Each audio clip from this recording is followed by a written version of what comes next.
Welcome back for another episode of the Under the Lights podcast, Shawsheen Tech Edition. The Tech is coming off of a huge win, 28-7 over St. Mary's in the quarterfinals or Elite Eight of the state tournament. They'll be playing this Friday in the Final Four against North Reading, joined by senior captains Dyllon Pratt, Jake Banda, and James Tildsley. Guys, thanks for joining us. Thank you for having us. So how are you guys feeling? I know it was a big win, a lot of emotions going into that game. A team that had tested you guys the first time around, and it was a much different outcome. The first time you guys played them, you won at sort of the final minute. This one, you guys, I'd say the opening 5 minutes, the game was kind of decided. Just what are you guys feeling right now? I think we had a lot of motivation going into the game because St. Mary's was posting a lot of stuff on social media and whatnot saying that they're coming to get their get back. So that was a big motivator throughout the week in practice, definitely. Yeah, definitely we had a different fire under us than we did last game. That was like week 5. We didn't really have anything on them, but we definitely got in the lab after that game just to get our get back. We kind of knew this was going to happen. Yeah, really. After they posted a couple of those videos, that gave us a lot of lighting a fire under our ass and stuff like that, and especially them taking the ball on the coin toss. That did a lot too, and we just decided to go out there and set the tone. I feel like that puts a lot of pressure playing against a defense like your guys, where you're going, we want the ball to start. If you don't put it in the end zone, that's kind of, you really start feeling the pressure there of it's going to be a long day. Both of you guys, Dylan and Jake, had sort of the big 3 plays from scrimmage in. You get the deflection, you get the interception. Take me through that play, and just what happened on that play. On the play, they motioned him out. Obviously, if he's all the way out the sideline, he's just going to cut right back in. I stared at the QB, and right when he let go of the ball, I just jumped right in front of him, and then jumped up, tipped up, and he grabbed it. Yeah, I saw the QB releasing the ball, so I dropped back, try to support the DBs, and then the ball just happened to come into my hands. Pretty much, that's how it went. James, how much of a momentum changer was that play 3 plays in? That's a big stop. They won the toss. They decided to receive the ball, which I thought was kind of a mistake, and then we definitely proved it to them right away that we're not messing around this time, and we took care of business after that. What was the game plan going in that game? Just to leave no doubt. Pretty sure they thought they were gonna come in and kind of beat us on our own home field, which was like I said, it just motivated us throughout practice to just work hard, and we conditioned a ton and just left no doubt pretty much. Yeah. Other than that one touchdown, which we should not let up, but. Yeah, game plan was definitely not let another team come into our house and beat us. Pretty much sums it up. Yeah, last game under the lights in that field, we definitely didn't want to leave on a loss. So I feel like since the first game against St. Mary's that you guys have been playing at a different level since that game. It's been a lot of pretty big wins against some tournament teams that, Greater Lawrence was a huge win. Opening round of the playoffs, it's kind of been some no-doubters. Did that game did you guys learn something from that game where you guys were down 7-6 with a minute 40 left? Well, really realized we had to come out faster in the beginning of the game. In the beginning of the season, we kind of started off out slow in the beginning of the games, but we worked on that and we fixed that up. Yeah, we realized we can't come out slow. Can't take any team softly. Got to come out 100% every play of every game. Yeah, and just leave it all on the field. Yeah, just like what they said, we definitely had to come out faster and definitely don't underestimate our opponent. But we had a lot of guys injured that game, including myself. A couple guys had stitches and knee problems and this and that, but last week we kind of tightened everything up and we were ready to go. So you guys have literally, no matter how well you play, there's only 3 games left in your high school football careers. doesn't matter what. There's no way to extend the season past that. What feelings do you guys have knowing, like, at most there's 3 games left as high school football players? I mean, I think we're just focused on North Reading. I mean, I guess we're promised Thanksgiving, but most of the varsity guys won't be playing then, even if we do make it to the Gillette. But I think we're just focused on North Reading right now, getting through them. They're in our way to get to Gillette, and we just got to take care of them first. So. Yeah, definitely focused on the next one because, I mean, taking every play, every snap at practice, 100% all times. I mean, just leaving nothing on the field that we can, like, go back and look at. Like, I wish I did this better, but we're just leaving it all on the field pretty much. Yeah, definitely focus on North Reading right now, though. Yeah, obviously, like they said, focus on North Reading, but only 3 games left. We're promised Thanksgiving. I mean, from someone who's going to college for baseball, I won't be playing football after this. It's definitely tough, and it's just more motivation to leave everything out on the field. I said this to the other guys. So you guys are going to be playing 4 Final Fours in 4 years. So every year you guys have made it there. When you look at Massachusetts, where, like, it's not like, say, Texas or something, where teams, they build these programs that kids come to from all over the state they want to play for. You can build a dynasty just on the program. That Massachusetts is very much kind of like, it's public schools, like, is it a big senior class or small senior class? To make it to the Final Four all 4 of your years, you're talking about like a fraction of a percent of kids get to do that. Like, it's not 1% of kids. It's so small. Has that sunk in yet that you guys have been, like, really a part of something it's incredibly special? It's unheard of in Shawsheen Tech history, but it's something that's unheard of in most schools' histories in Massachusetts. I think we're definitely thankful for it, but we've gotten used to it, and we're a driven team, so that's just what's expected of us at this point. We're kind of now we just have to rise to the occasion and kind of finish it off this year. Yeah, I couldn't have said it better. Yeah. So the energy, I've gotten to be in your guys' locker room to before games, and, like, the energy is kind of, it's very powerful. How when I'll go in there, it'll be pretty subdued, and then the build to getting out on the field. But a lot of teams, like, they kind of almost get burnt out when they get hyped up before games. That by the time they hit the field or the second series, it's like emotionally they're drained if they get too high. What are the keys to you guys to carrying and keeping that energy up when you actually get onto the field? They have found their way into the Nerf weapons.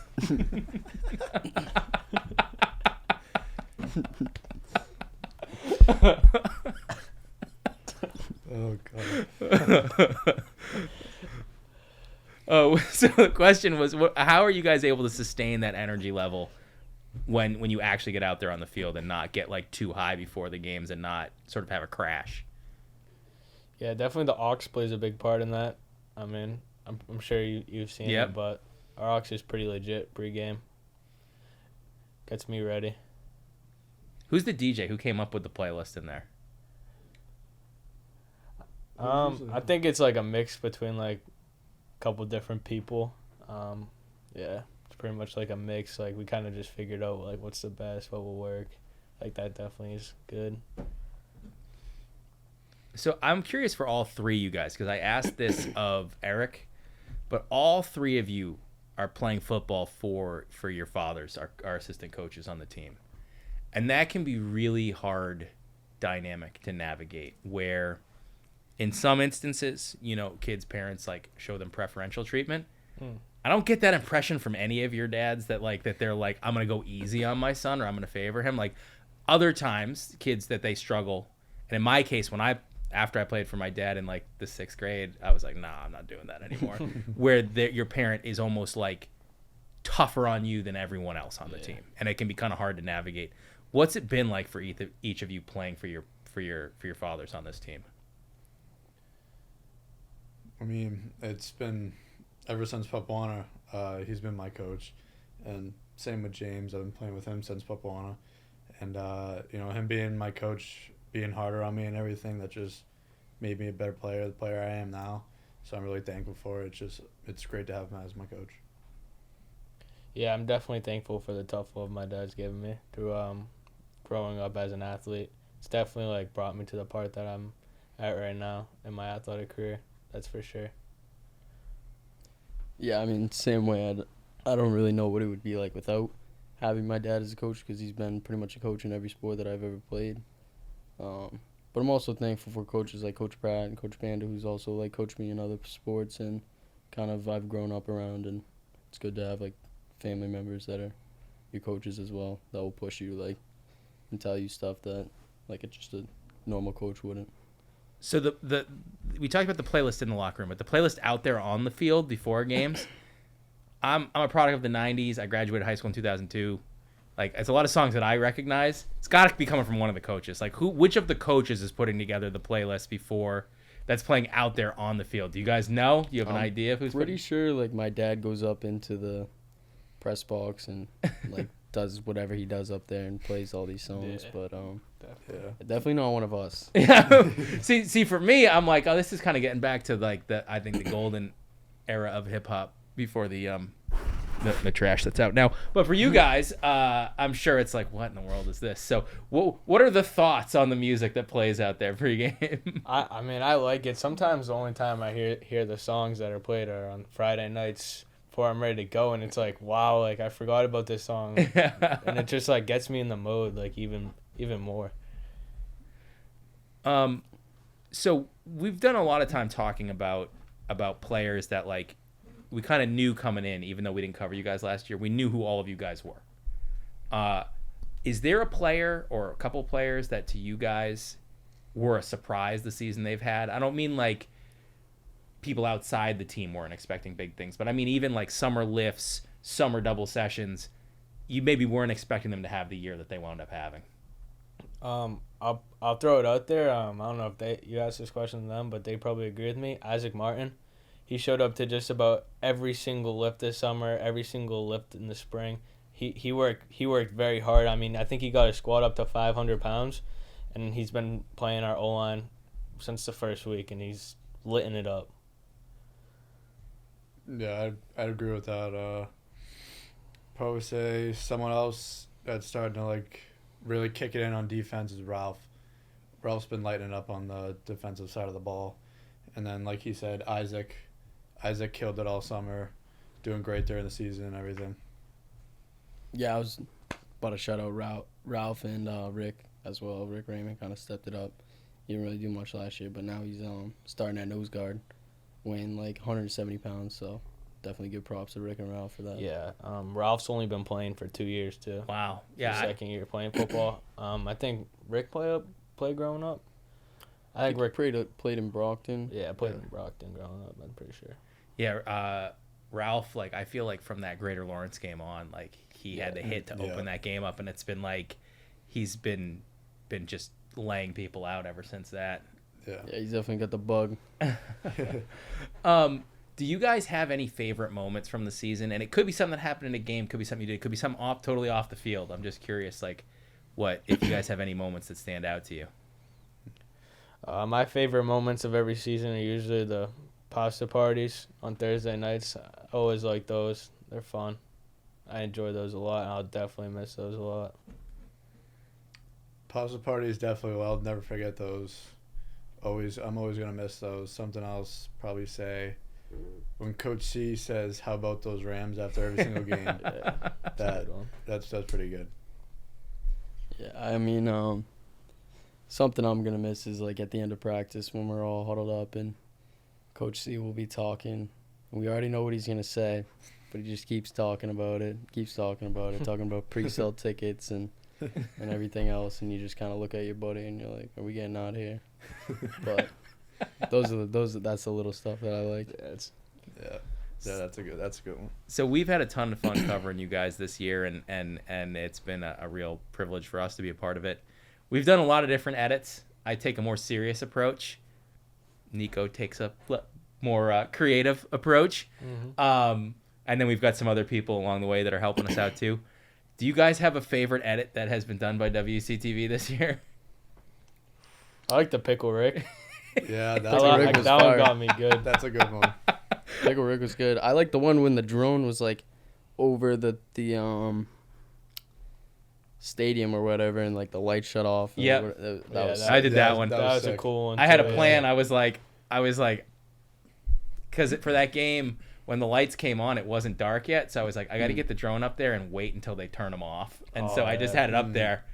And I'm waiting, and then they went off, and I was like, great. And then I was like, no, I got to get it down in the darkness and find it here. So, Yeah, that was a good one. But the Pickle Rick one, Rick scored the touchdown, and Nico comes over, and Nico did not know how to. He did not know how to edit until August. We started teaching him how to edit. So this is his first time ever editing anything, and shooting. He didn't really know how to do any of that. So he's been amazing.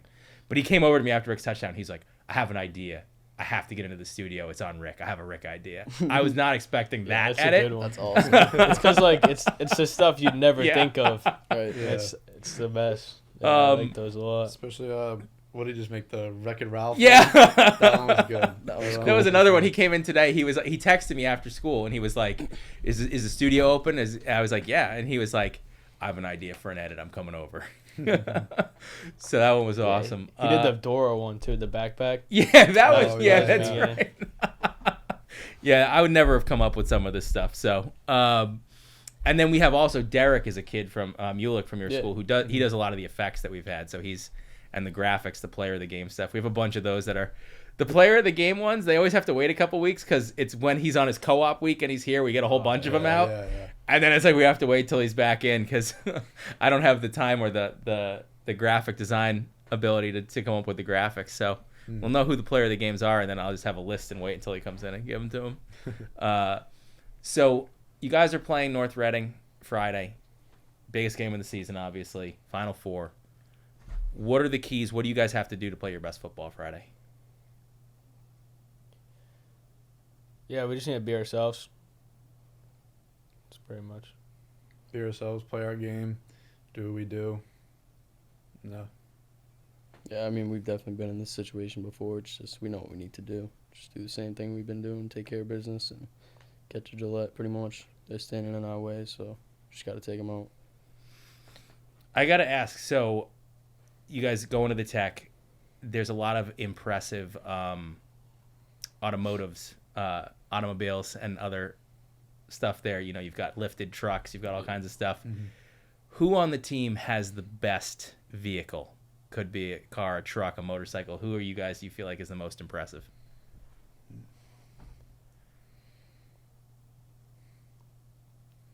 James's truck is pretty cool. The really big one you got. Oh, that's pretty cool. Yeah, maybe it's Harley too. Yeah, I saw the first time I saw that, I was like, wasn't expecting that. I was gonna say I have to go with Josh Partey. He's got a pretty nice GMC. Yeah, Denali. I was gonna say him too. Things legit. But He is nobody a really nice has a jacked up truck on the team. But we used to have guys like that. Yeah. So I guess I'm just seeing them in the parking lot. I'm assuming they're associated with someone on the team. Oh yeah, that's a big thing at the top. That's a big thing. There's a lot of them. Well, guys, we are really looking forward to Friday. I'm really appreciative of you guys letting us be, along for this ride this year. It's been one of the most fun things that we've done. So, good luck Friday, and thank you for letting us be a part of it. Thank you very much. Thank you. Appreciate everything. Thank you for having us. No problem. Thank you very much.